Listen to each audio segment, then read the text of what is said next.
So I bought a new Bible, and this is the craziest Bible I've ever bought.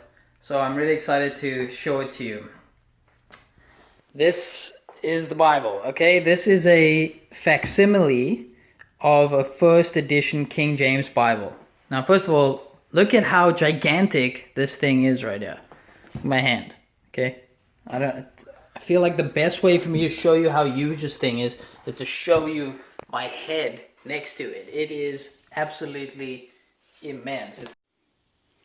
Now, you probably don't know what a facsimile is.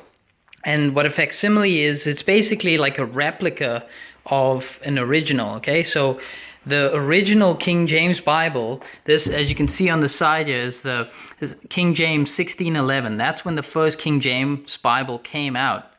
And this is the 400-year anniversary edition. Now, even more epic than that is, I got this Bible on the very day of the 500-year anniversary of the Reformation. So I got the 500-year or the 400-year edition Bible on the 500-year anniversary of the Reformation. So I'm just going to treasure this thing for a long time. All right, but let me tell you about it. It's 5.5 inches thick, it's 17 inches high, and 12.5 inches wide, I believe. Okay, let me crack it open here, because you've probably never seen a Bible as crazy as this. You hear that thud there because this is actually a piece of wood. There's a whole bunch of layers of wood which make up this cover, and then it's covered in this burgundy leather. Comes in a nice slipcase wrapped in the same leather. Yeah, it's quite a chore to get it out of that thing. Okay, but let's have a look inside here. So first of all, this paper, this is not even regular paper. This is this kind of rag cotton paper. So it's thicker and it's got these cool little lines on there, if you can see. Okay, and check out this really crazy Gothic script. Even though this is such a huge Bible, it's still kind of difficult to read just with the way that they designed the text. All right, so where are we? Let's go to a place that we all know. Isaiah, Proverbs, yeah, the Psalms. Okay, so you see that the script is so different. So wherever you got that F is actually a S, right? So the script is quite a bit different. Let's try to find Psalm 23 here, because you all know that. Okay, so the Lord is my shepherd, I shall not want. He maketh me to lie down in green pastures. He leadeth me beside the still waters. So it is readable, okay, but it is way different. Cool part about this Bible is it's got the Apocrypha in the middle, in between the text. So actually the original King James Bible had that, and then ends with the New Testament, right? So you got New Testament, and you got those 14 or 15 books, whatever it is, of the Apocrypha. Then it also has this cool, it has these cool genealogies in here. It's got like all these genealogy pages, which are really epic. And it goes all the way from Adam all the way through, you know. So that's a cool feature. And then what else is in here? There's some, oh yeah, there's like a little calendar in here, which is really cool. And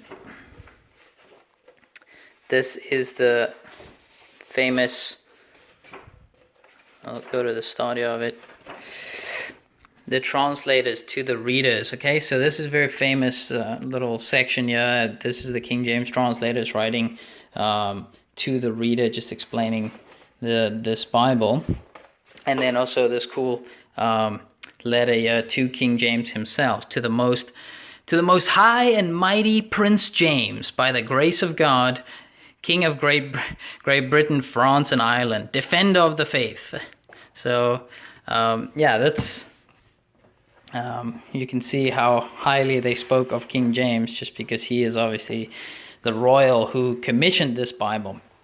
In the front here, you see the Holy Bible containing the Old and New Testament, the Old Testament and the New, newly translated out of the original tongues, with the former translations diligently compared and reused by His Majesty, special commandment appointed to be read in churches, imprinted in London, blah, blah, blah. Okay, so yeah, just a very cool Bible, 400-year edition, all that jazz, right? Front page, 400th anniversary of the 1611 King James Bible. And this, Lord, open the King of England's eyes. And that was said by William Tyndale, 1536. Okay, so that William Tyndale wanted to come up with an English Bible and translated part of it. But he was, as far as I understand, he was put to death, you know, in his quest to get the English Bible into the hands of people. And now, you know, 80 years later or whatever, now we have the King of England himself issuing a decree to make a Bible to be read in all of the churches. And now this Bible later, this is the King James Bible is known as the Authorized version. Okay, so this is the version that is authorized to be put in all of the churches and to be used there. And so this immense Bible right here is the Bible that they would have used, you know, over 400 years ago in England. And they would put it in the churches, and it would just be one of these things in the church, and it would stay there because people at that point couldn't afford to have their own Bibles. And like we just said, there isn't even really, I mean, the translations were still in development, and so now you have this King James Bible, which since has become the most popular version of all and the most printed book of all time, with billions of copies being printed of the King James Bible. Even to this day, this is what people use more than anything. This Bible is the Bible that still is most being read, the King James, and then also the updated New King James Bible.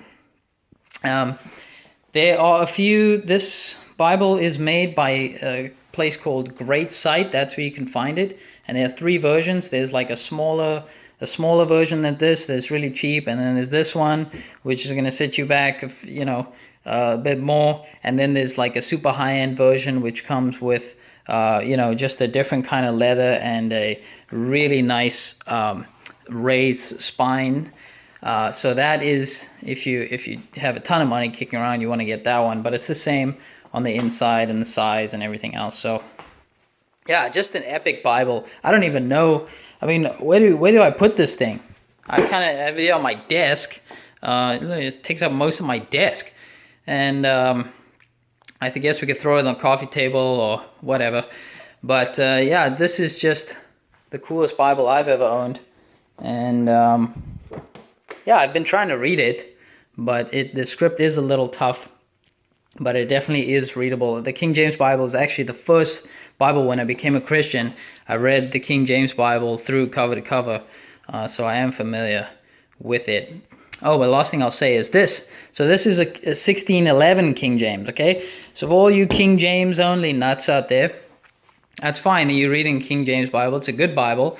But when you're reading the King James Bible, you are not even reading the 1611 King James Bible. You're reading one from the 1768 or 69. That's the version that you are reading today.